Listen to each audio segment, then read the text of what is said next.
The number of new coronavirus cases and deaths is spiking to the point where Dr. Anthony Fauci suggests that states that are the most impacted by it should go through the second round of shutdowns. Now, it's unclear whether some of these red states would actually follow through. In fact, if I had to bet on it, they probably won't. But what about the states that would likely take this very seriously and shut businesses down? More people would lose their jobs or be laid off or furloughed. Is Congress planning on helping in any way? Will there be another round of stimulus? Well, Senate Majority Leader Mitch McConnell has made clear that the Senate Republicans certainly do not want to continue on with the robust unemployment benefits that were granted from the previous stimulus bill. In fact, he's considering disbursing funds to people who are making $40,000 or less per year. The previous stimulus bill set that number at $75,000. And as you guys know, I find means testing, especially in the middle of this pandemic, highly problematic because it relies on your taxes, the taxes you filed in either 2018 or 2019. If you lost your job today, or if you aren't making any income today, the government would have no way of knowing about it, and you wouldn't qualify for some of the stimulus money. And the next version, if it passes the way that Mitch McConnell would want, many more people wouldn't qualify because it lowers the income threshold in order for an individual to qualify. So with that said, I do want to go to the first video featuring Steve Mnuchin. He does not like the unemployment benefits that Americans have received. And once we come back to the video, I'll explain why. As it relates to the enhanced unemployment, we've been very clear. We knew there was a problem with enhanced unemployment in that certain cases, people were paid more than they made in their jobs. That was a technical fix. We were an emergency. We went along with that. We're going to fix that technical fix. We're going to make sure that people are incented to go back to jobs. I've heard stories of where companies are trying to get people back to work and they won't come because of the enhanced unemployment. But we'll fix that, and we'll figure out an extension to it that works for companies and works for those people who will still be unemployed. No one has shown any data proving the fact that companies are desperate for employees but are having difficulty finding people who are willing to work. I haven't seen the data. They might cite anecdotes, but anecdotes do not show a trend. They do not show an actual problem in place. We need to see what the data says. And we still have tens of millions of Americans who are laid off. So this talking point that people are lazy and they don't want to go back to work because they're earning more in unemployment is ridiculous. And let me just also note, I would argue it's more of a problem if there is data showing that these companies can't get people to go back to work, because $2,400 a month from the federal government is somehow more of an incentive to stay home than go back to work. Wouldn't that indicate that maybe, just maybe, these corporations and these companies, many of which got a ton of money in bailouts and stimulus, should probably increase their wages and pay people enough so they're actually motivated to go back to work? But by the way, I'm saying that only if, and I don't believe this is true, only if there is data indicating and proving that people are literally refusing to go to work because they're earning more in unemployment. Yeah, so I have something simple to say. Unfortunately, at the end of this month, I think we're gonna hit an iceberg.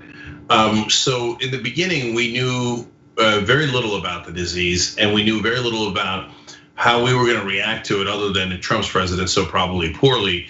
And so we didn't know how long it was gonna last. We didn't know if we were gonna get a vaccine soon. Now the jury's come in on a lot of those things. And so Brett, I wanna show that graph of America versus Europe one more time. And case in America, never even got to a second wave. It was one wave, and it flatlined for just a tiny amount of time, and now it's re-spiking. And so you see it there. Europe is in blue, America is in red, and we are going way, way back up, okay? And to levels that the rest of the world has not seen. So now they say they're gonna give less unemployment benefits, and they're gonna give less stimulus money to real Americans. We know, I had Reverend William Barber on the show a couple of days ago. He re-emphasized the same thing. 43% of Americans are either poor or low wealth. And what that means is that one metric is that they cannot survive a $400 problem in their lives. And we're gonna have a much bigger problem than $400. And the businesses are screwed. The small businesses are totally screwed. I just give you, I know it's an anecdote, but I was at my dry cleaner. She's like, business is down to 35%. I don't know how I'm gonna stay in business. How long is this gonna go on? You saw that chart. The answer is this gonna go on for a long time. And the talk of vaccine's great. I hope it arrives by the end of the year. That seems to be the most optimistic. How many businesses are gonna survive to the end of the year? It's 6 months from now. And then everybody has to get it. It's gonna take a long time for people to get it after it arrives, right? And how many folks can survive on the amount that Mnuchin and McConnell are talking about now? Like, oh, no, we're done with you guys. We gave most of the money to big businesses and we're not gonna give you guys anything. I hope I'm wrong, but I think a calamity is about to hit us at the end of the month. And it's gonna be worse than people realize. Yeah, you're absolutely right. You're absolutely right. And it's incredible because these people who are multimillionaires, someone like Steve Mnuchin, who made a living, doing these fraudulent foreclosures on people who had no business losing their homes during the financial meltdown in 2008. He's telling you, someone who has worked hard, who's done the right thing, he's telling you you don't deserve help when something that's completely out of your control, something like this pandemic happens. But then he'll turn around and take the $500 billion that was given to the Treasury Department, allocated by Congress, and just hand it out to his corporate buddies with absolutely no transparency. There's no discussion at all when it comes to the corporate welfare that's been taking place. And it's not just the Trump administration that's offered help to the wealthiest people during this pandemic. Then you have the Federal Reserve coming in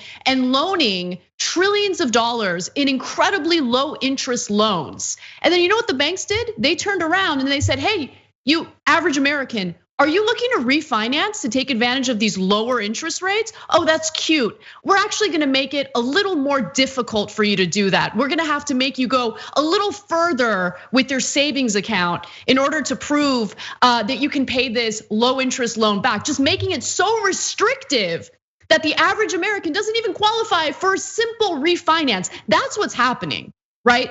I mean, the redistribution of wealth in this country has been happening for a long time, but it's not the kind of redistribution millionaires and billionaires cry and whine about. It's actually the kind that we should be angry about. It's the kind of wealth redistribution that takes our money, our hard-earned taxpayer money, gives us the middle finger and distributes that money to people who don't deserve it, didn't earn it, and have only fought hard to destroy this economic system.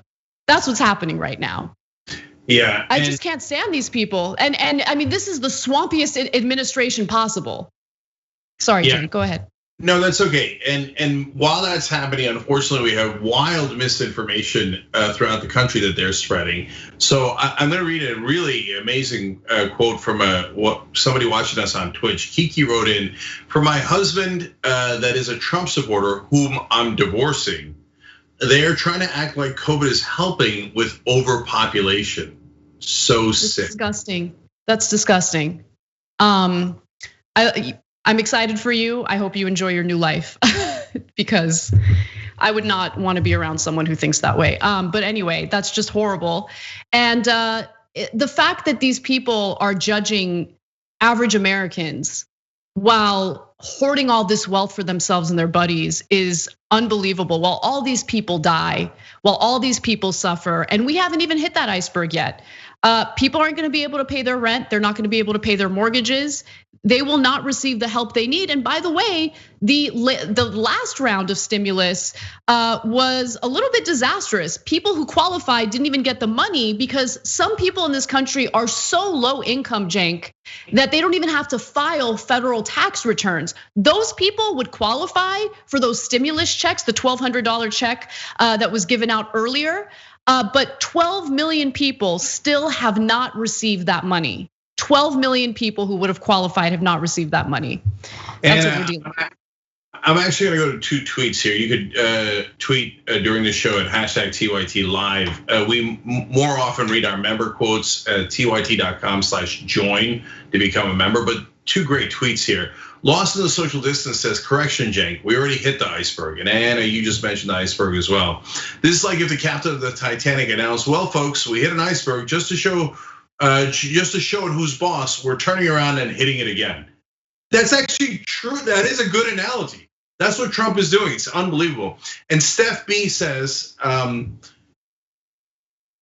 let me just read it to you real quick. This is a ridiculous talking point. If someone on unemployment refuses to return to their previous job, they will lose their unemployment benefits. Employers can report them to the state. So it's not even true what they're saying. And final point is, it's just so disgusting that at every turn, in the middle of this calamity, which they have bungled to no end, what do? They blame you guys for. So they'll say, oh, wait, if they had just gotten, they like their unemployment money. That's why they're not going back to work. Then why don't we just take it from them and adjust that so they have less money while they're sick, and then that'll show them, and then they'll have to report back to the mines. And whether they get sick or not, they'll be forced to work. So that's the brutality of this Trump administration. Every time we cover any story about these guys, I'm sickened to know that about 35% of this country loves them. They see all that stuff and they celebrate the death cult. It's really grotesque. When you sign up for a spend and save account at aspiration.com/TYT, we will plant 10 trees. Let's save the planet together.